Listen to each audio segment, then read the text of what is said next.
सबसे पहली चीज जिसके लिए आप सीखते हैं, यानी कुरान अरबी में महारत हासिल करने के लिए या अरबी में लिखने पढ़ने के लिए, अरबी जबान को अपनाने के लिए, इसके लिए जो हम अगर जबान सीखना चाहते हैं तो ये इसके सीखने के लिए, ये सिर्फ अरबी जबान के लिए खास नहीं, दुनिया की किसी भी जबान के सीखने के लिए इसके 4 अरकान हैं या 4 चीज़ों में महारत हासिल करना ज़रूरी है।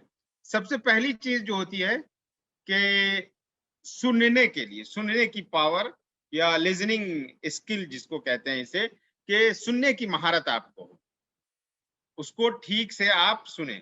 क्योंकि जो ज़बान हम इस्तेमाल करते हैं, कोई भी ज़बान, ये इंसान के कनेक्शन के लिए, इंसान के कनेक्टिंग के लिए, इंसान से आपस में एक-दूसरे से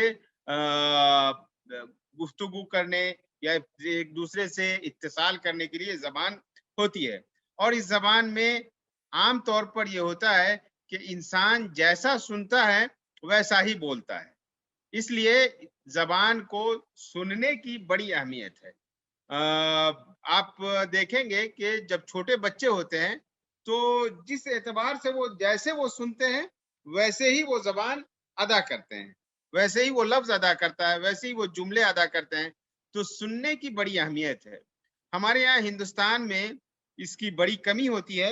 हिंदुस्तान के मदारिस में सुनने पर ज़्यादा तवज्जो नहीं दी जाती है, जबकि सुनना किसी भी ज़बान के लिए सबसे अहम चीज़ है। जैसे आदमी अगर किसी भी चीज़ को गौर से सुनता है, अक़ल इस्तेमाल करता है उसमें, और हमातन गोश होकर के जिसे कहते हैं, कि हमातन गोश होकर के उसे सुनेगा, तो फिर उस सुनने का फ़ायदा होता है। आप जब सुनेंगे गौर से तभी उसको समझेंगे, और जब समझेंगे तब फिर उसको जो है से अपनाएँगे।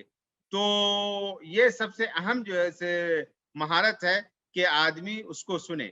और मज़ीद वीडियोस को देखने के लिए आप हमारे YouTube चैनल को सब्सक्राइब करें। फजज़ाकुमुल्लाहु खैरन।